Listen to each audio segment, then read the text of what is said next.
Hey everyone, it's Fred from Fred's Garage, and I got a sad Ford family story to share with you guys today.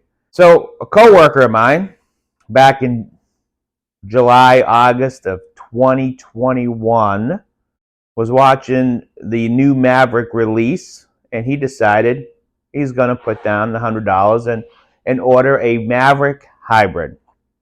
Now, a little backstory on this is that his last two vehicles that he had before the Maverick were both Toyota Tacomas, and he was currently driving at that time a 2009 Tacoma.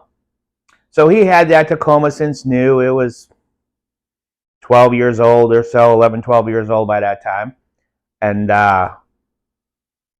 he decided to go with the Maverick. Why? Because the reason everybody wants a Maverick, right? It's a hybrid, it's a good price point, it's a nice sized truck.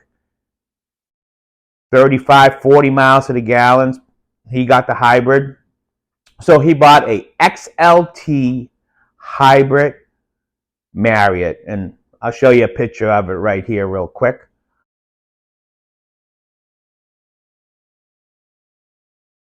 And he loved it. Traded in his Tacoma. Tacoma holds his value. By the time he got his trade in on the Tacoma and bought the Maverick, he got the Maverick for like say 24.5 or something like that. And he was happy as could be driving it. His Maverick came in May of 2022. So this was back when the gas prices were going crazy, you know, when they were $5-6 a gallon or whatever. And he was happy as could be. He was coming to work every day, chest out. He's telling everybody, I'm getting 40 miles to the gallon. That Maverick is great. So then fast forward, and now it's September, October of the previous year, 2022. He's driving down a pretty busy road here in Florida. In Florida, the roads are like 3-4 lanes wide. The speed limit's around 40, 45. He's driving, no problem. Going through an intersection, all of a sudden, gives it a little gas. All of a sudden, the Maverick just dies on him. He's barely able to coast it over to the side of the road. Tries to start it, won't start. Sits there, doesn't, most people who aren't car people, they don't want any of those experiences. After about 10 minutes or so, Maverick starts up. He's able to drive it home. It drives home no problem, okay? He said that it felt like it was stuck in between the electric motor and the gas engine. It was like stuck somewhere in between. So he calls his local Ford dealer. Ford dealer tells him, hey, it's going to take 4 weeks to see the Maverick. And now he's freaking out. Hey, can I get a rental car while I wait? Can I drop it off and get a rental car? No, we don't have any rental cars, which is a travesty right there. A travesty, in my opinion. So he calls another Ford dealer, and they say, okay, bring it in. So he brings it into the other Ford dealer. He has to shuttle his way home. Then again, not another car for him to use.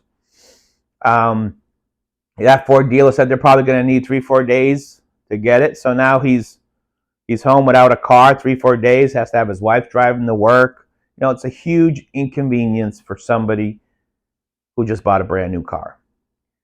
Well, he gets a call the next day, and the Ford dealer said, hey, yeah, we checked that out. It's some servo that was stuck in the transmission or something, and he wasn't 100% sure what they were saying because, once again, like I said, he's not really a car person.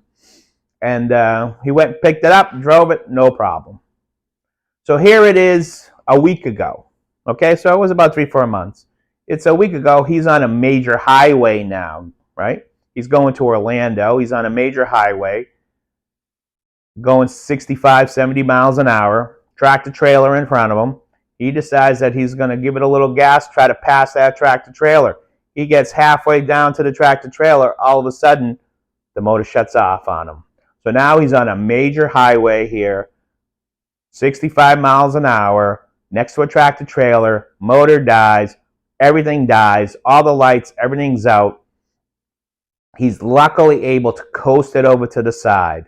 The whole time he's thinking, I'm going to get hit on this highway. This is not good at all.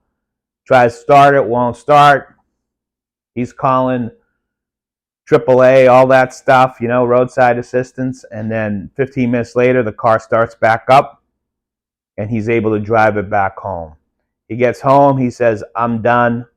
He brings it to the local Toyota dealership, trades it in, picks up a Tacoma, okay? Goes back to Toyota.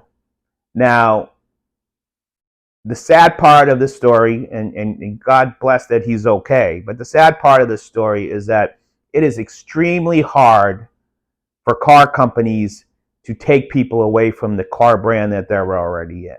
For them to do that, they have to have some sort of breakthrough car like the Bronco here, or a breakthrough car like the Ford Maverick, okay? And when something like that comes out, you can take people from car companies that they were with. So historically, he was with Toyota for 20 years. Never had any problems with those Toyotas. And I understand they're not hybrid Toyotas. They're just simple 4-cylinder, 6-cylinder Tacoma pickup trucks. I haven't seen the new one yet, so I don't know what it was. But Ford was actually able to grab him and bring him out of Toyota and make him a family member of the Ford group. Same with me. My previous car was a BMW.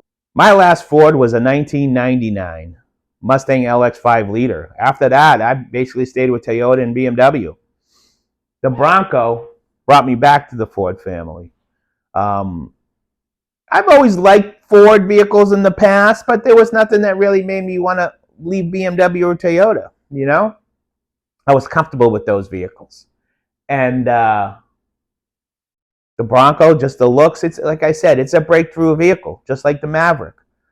So now Ford had the opportunity to get years and years of Ford family, Ford expansion. People he knew probably would have bought Mavericks or Fords. And this little issue ruined the whole thing, made him go back to Toyota, which he'll never leave Toyota again now. And the moral of the story is, I honestly believe the first time it broke down 3 months ago, whatever it was, I know that he had one of the early Mavericks. So it was probably a wiring harness. It wasn't that power ground strap with the bad solder. It was probably something else, but they didn't fix it the first time. They just threw some part on it, drove it around. It was running fine, and they just gave it back to him. They didn't spend the time. What Ford should have done, especially considering it's a Maverick, okay? The Maverick, the Bronco, that's Ford forward. That's their forward vehicle lineup, okay? They should treat everybody the same. Don't get me wrong, but those are the vehicles that are bringing people in from other people. In past videos, you might notice that my wife drives a Jeep Wrangler, which we love and we've had for several years. But the Bronco made me want to get a new Bronco. Okay, I didn't want to get a Gladiator or Jeep, and I like them. Jeep, don't fool yourself, have things that are superior to the Bronco, and the Bronco has things that are superior to the Jeep. And in a week or two, I'm gonna do a Jeep Bronco, my likes and my differences between the two. But getting back to the Maverick, Ford should have gave him a rental car in the first place. Ford should have been 100% sure that that Maverick was 100% fixed, and today he'd be driving that Maverick. But they blew him off at the dealer. They just threw something in there, gave it back to him. It's scary to the point where you break down on a major highway, cars are going by, you're in the middle lane, so luckily you could coast to the side. Nobody wants to deal with that, especially after 20 years of not having anything break down. And most people who are not mechanics, they'll go years and years and years with their cars not breaking down. So a quality issue like this is ridiculous. Now, I understand Ford was behind the gun with the Maverick and the Bronco, trying to get them out. You know, people were waiting for them. But when you do have that occasional something's wrong, you need to take care of the customer. You need to make sure that it's 100% fixed and go forward. So, bright spot of this whole story was that his trade-in on that Maverick was $27,000. So I think he paid $24,500 for it, somewhere around that ballpark. It was an XLT in Area 51, spray-in bed liner and tonneau cover. Didn't do anything really to it at all. So he was happy to the fact that he made a couple thousand over what he purchased it almost a year earlier. But he's driving his Tacoma and he's not going back. And Ford just lost a customer. And when you get in these tight margins with car companies, and especially now that electric vehicles are coming out, in my opinion, in the next 10 years, half of these legacy car companies are going to probably go out of business. They're not going to be able to keep the market share. They're not going to be able to compete with all these new electric car companies coming out. Now, I'm not 100% sold on electric being the future, honestly. We'll have to see how that pans out. But when you have a company like Tesla that's taken up a huge market share of people, you've taken out these new cars coming out like Rivian for the trucks and all these other startup electric brands. It's going to be tough for the legacy auto manufacturers. Okay, they're going to have to change their ways and do a lot of stuff. But the one thing that they have to really do, the one most important thing, is they got to be 100% sure that their quality, to quote Ford, is job one, right? You can't have vehicles breaking down. You need to make sure that the things are inspected and done properly. And I understand, I'm actually happy it took me 28 months to get this Bronco. The whole time I was waiting, I wasn't happy. But I am happy now because my 2.7, I don't have to worry about a valve breaking off it. My other problems that Ford has come across that they've hopefully addressed and fixed, I won't have. He was very early in the people who got a Maverick hybrid. And, there's a lot of things that need to be ironed out, a lot of bugs. All car companies go through that. I mean, Toyota's having problems with the new Tundra hybrid. There's a lot of videos out there about people not happy with the Tundra hybrid. But when it broke down originally, you should have gave them a rental car. You should have kept it for 2, 3, 4 days, and you should have been 100% sure that it was fixed. Okay? So, hey, we'll see what the future holds. I still think the Maverick's a great vehicle. I think there's thousands of people out there that have Mavericks that have no problems. And as we both know, there's always going to be a lemon. And his might have been a lemon. But it's just a quick story I wanted to let you guys know. We're going to have a whole bunch more videos coming in.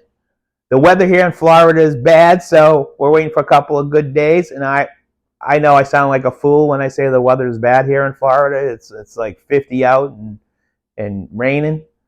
And most people in America, they're in probably places that are a lot worse than this. So I shouldn't complain about it. I know I take my beatings on that. But if you got the time, please subscribe, hit the notification button. We'll have more videos coming. I just want to let you guys know about this little Maverick situation. If anybody else has had the same issues, please mention them in the comments, because I really haven't heard a lot about the Maverick dying. I've been on the forums. I've been Googling news reports on the Maverick and stuff. And I mean, there's occasional that it died. Most of the problem was with that ground strap solder that was improperly done. But not like his, just dying outright, not starting back up and leaving them. So if you had that experience, or you know anybody who has, find out what really happened. Because unfortunately, now that he traded it in, we'll never really know. So find out what really happened and leave it in the comments section. All right? Just a quick little video. You guys have a great day, and God bless.